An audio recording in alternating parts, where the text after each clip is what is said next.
Hello mga kabayan, yung mga nagbe-breastfeed dyan na nagtatrabaho katulad ng anak ko, ay maaari kayong magtuloy-tuloy ng pagbe-breastfeed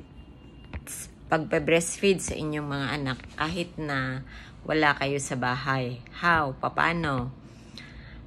Magpa-pump kayo, bumili kayo ng, magpa-pump kayo, bumili kayo ng, meron na bibili sa Shopee, yung may pressure na nagpa-pump sa dede, and then, install nyo, o kaya store nyo sa isang ziplock na plastic, meron din na bibili sa Shopee, na para doon, tapos ilagay nyo sa freezer.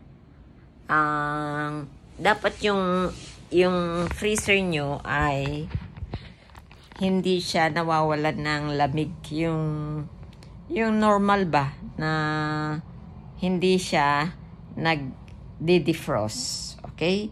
At kapag nagawa nyo yan, nagtatagal yung inyong mga gatas mula sa inyong mga dede ng 6 hanggang 12 months.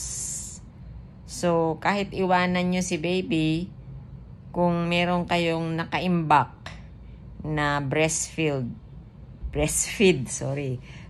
na gatas mula sa inyo, ay bilan nyo rin siya ng bote, siyempre yung bote na hindi yung kayang kagatin ni baby, kahit pa 1 buwan pa lang yan, ay mabubuhay si baby na hindi kayo dapat bumili ng formula. Okay? Kasi ang breast milk ay siya ang pinakamahusay na pag-nurture kay baby habang lumalaki. Hanggang meron kayong gatas na lumalabas sa inyo, ay ituloy nyo lang ang pagpapakain kay baby ng inyong mga gatas.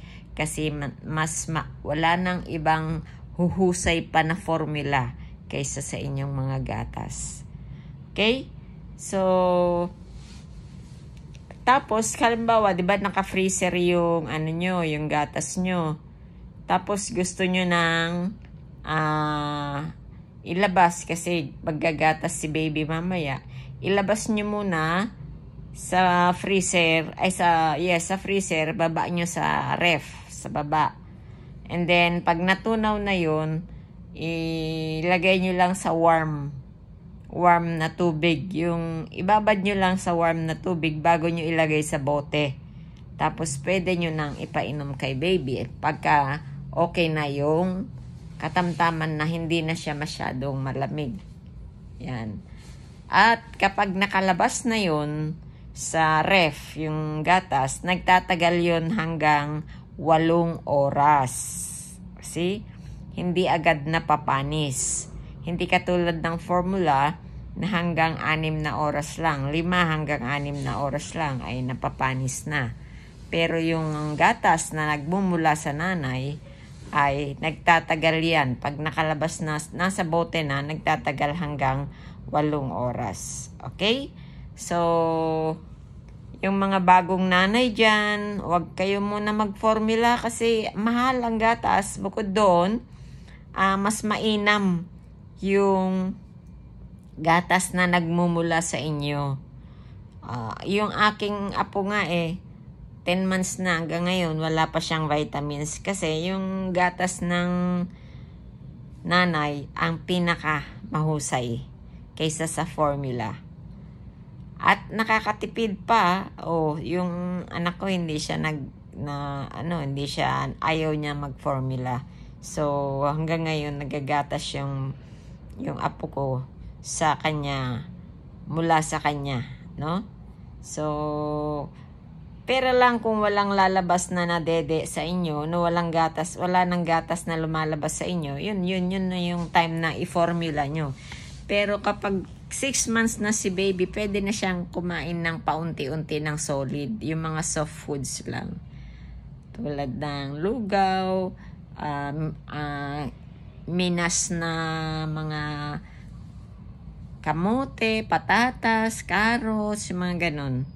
Huwag nyo sanahin muna, huwag nyo munang patitikman si baby ng matamis habang lumalaki. Pag 6 months hanggang 1 taon, hanggang 2 taon, hanggang 3 taon. Kasi kapag pinatikman nyo yan ng matamis, ayaw na siya ng gulay. Okay?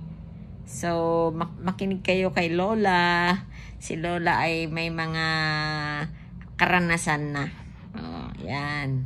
At makikita nyo kung gaano mag-response yung disiplina nyo na hindi pagpapakain ng kahit na ano sa mga anak nyo hanggang 3 taon ng mga sweets. Kasi diyan nasisira yung kanilang eating habit ng healthy. Okay guys, so sana may natutunan kayo at naintindihan nyo yung aking paliwanag. Salamat!